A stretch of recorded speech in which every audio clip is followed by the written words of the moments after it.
ensonga za Besigye zirabika zikutte wansi ne waggulu era oyinza okugamba nti oba oli awo zituuse bwe zinyumira kubanga gavumenti erumina ogwa waggulu egamba nti balina obujulizi obutagambika era Deputy Defence Spokesperson Kano Deo Akiki yakakasizza nti mwe mulinde bulinzi mu kkooti mulabe obujulizi obuvaayo era okukwatibwa kwa Besigye kwabadde kwetaagisa. Ye Lord Mayor Erias Lukwago already yamaze ddo okubeera ng'ayolekera eggwanga erya Kenya gye byatandikidde era eyo muganda wange asobole okubeera ng'amanya akawunvu n'akagga naddala gavumenti ya Kenya ekiyinamu omukono oba nedda era bakimanyiiko kyenkana ki. Naye munnange tubadde tukyali awo nwabaawo ka audio akatambi ak'eddoboozi akafulumye era nga kano kasaasaanye ku mitimbagano wonna era nga kaliko abakasaasaanye. Era ekibuuzo kyewali badde weebuuza nti lwaki akatambi kano kavaayo, baagala kukakasa ki kye baagala okubeera nga bakakasa kubanga jjukira nti nabagamba nti wano Uganda ebikuta ebyalumondi bisobola okufuuka eby'amatooke, ebikuta ebyalumondi bisobola okufuuka eby'amatooke munnange era nekitegeerekeka nti gavumenti kyekoze nga bwe beebuuza nti lwaki ka audio bakajjayo bweba nga obujulizi bwali badde buleetebwa mu kkooti nti batukukuba nga bakajjayo essaawa zino nti gavumenti kyekoze kwe kukola mu nkola eya artificial intelligence okuba nti bagetaageta obujulizi ku Dr. Kizza Besigye.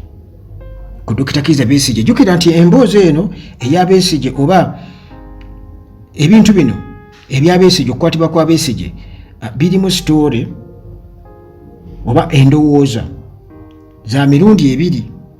Waliwo sayidi eri abagamba nti obwo bubadi ebyo biki, ekyo tujja kukyogerako, nja kujja nkola emboozi wano ku Uganda Atalagi nga ngezaako kuba ttooki mu ekyo specifically.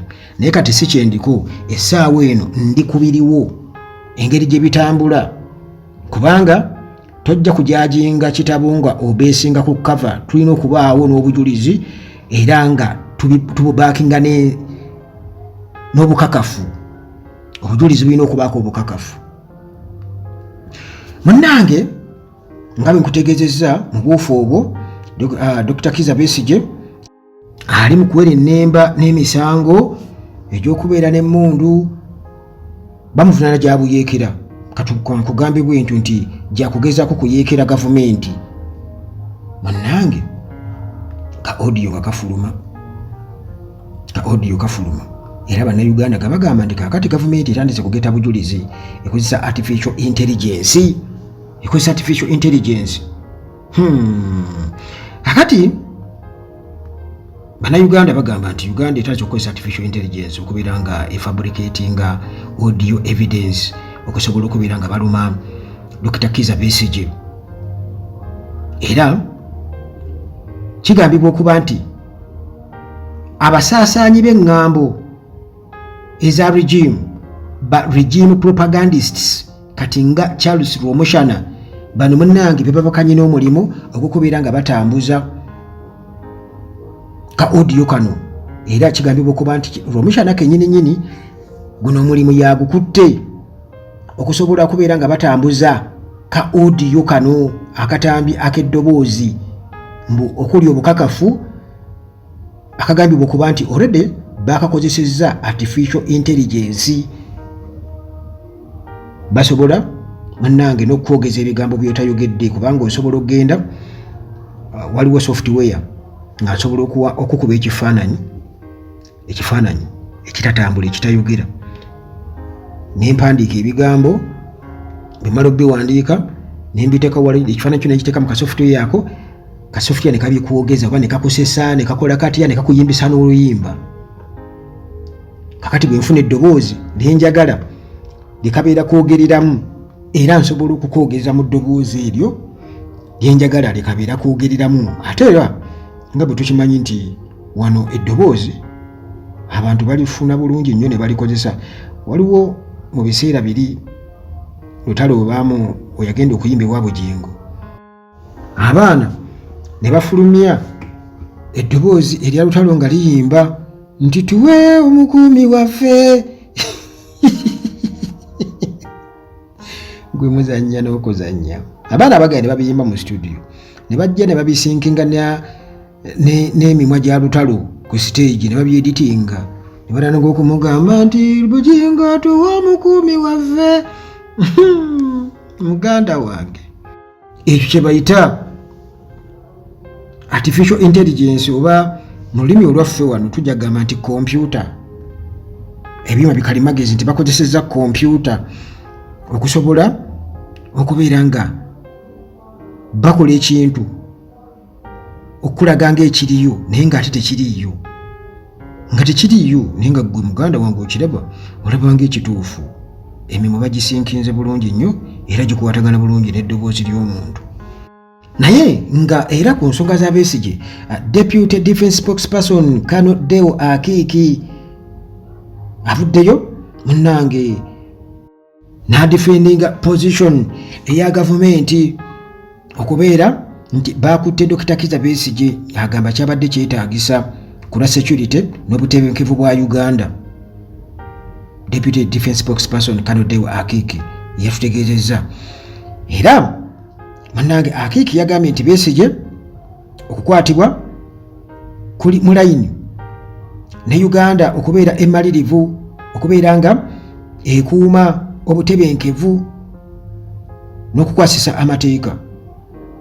Yagambye njagala okubakakasa okukwatibwa kwa Besigye kwabadde kwetaagisiza ddala era n'agamba nti bino byonna bigenda kubeera nga bikakasibwa mu kkooti ez'amateeka.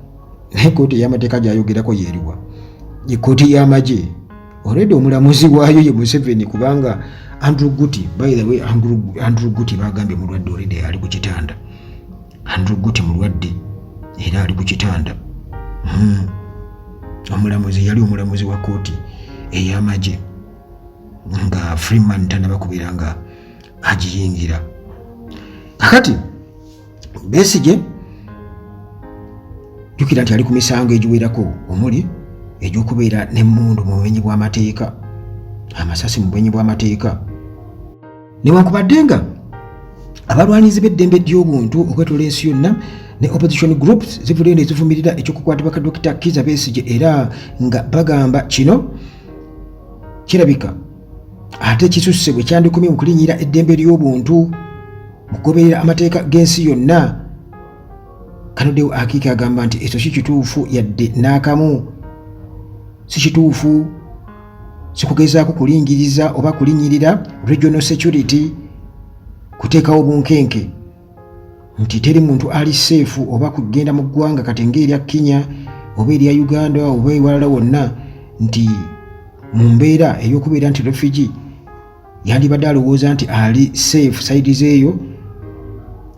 Kano Deo Akiki agamba si kituufu, naye yagamba nti gwe ne bw'obawa ne bw'obeera nga ogenze mu nsi ki, singa ebintu by'okola ebyo bikolwa byo bya bulabe eri eggwanga lino erya Uganda oba region, nti babeera basobola okujja munnange ne bakunona, basobola okukola arrangements kubanga mbu waliwo amakubo agabakkiriza mwe basobola okuyita okubeera nga bakola arrangement ne bakufuna. Biibyo bitandikidde mu artificial intelligence, kubanga weewuunya lwaki bakozesa artificial intelligence. Ate nga nange nja kukkiriziganya n'abagamba nti artificial intelligence kubanga bwe kaba nga akatambi weekali nga tekaafuluma before kukwatibwa kwa Besigye, already bano nga balina obukakafu. Lwaki baagala nnyo tukakasa ffe oba okukakasa ensi yonna? Already nga balina obukakafu obwabwe bwe basobola okubeera nga bapuleyinga mu kkooti. Essaawa eno kati tuli mu kkooti, bali mu kuwa bujulizi mu kkooti, bali badde babuteeka mu kkooti obujulizi ne tutandika obutegeera step by step. Namujja mu kkooti y'amagye, bamuteeka mu kkooti y'abantu ne bagamba nti akatambi kano kaakano. Era waliwo n'amakubo mwe tusobola okubeera nga tuyita ne tufuna akatambi ako origino yaako ne tutegeera nti oba kaakoleddwa artificial intelligence oba nedda. Kisoboka. Tubulaba ka Anita Among mu parliament eddoboozi lye yagamba nti baali editinga, Simaya lyali editya. Already abaana baali testinga ne bagamba nedda, si artificial intelligence, lino lya ddala liri origino eddoboozi lye. tugamba tekiri nti artificial intelligence nti bw'ogikozesa obeera omaze. Era tusobola okutegeera ne bw'oba ogasegase bifaananyi, tusobola okutegeera nti ogamba nti yakuba essasi, bwe ne bw'oteekako ekimyanso oba muzzle flash, tusobola okutegeera nti eyo muzzle bataddeko nteeke ekyali badde ekimyanso kye bategeeza ne muzzle. Kakati ebyo nasobola obitegeera naddala abantu nga nze abamanyi editing ebifaananyi ebiri edited, osobola okubitegeera muganda wange. Temugenda kutusobola, tugenda kuba tubitegeera byonna, naye ng'era bwe nkutegeezezza nti abantu balina endowooza ez'enjawulo ku nsonga ya Dr. Kizza Besigye mu kukwatibwa kwe ne setup yonna.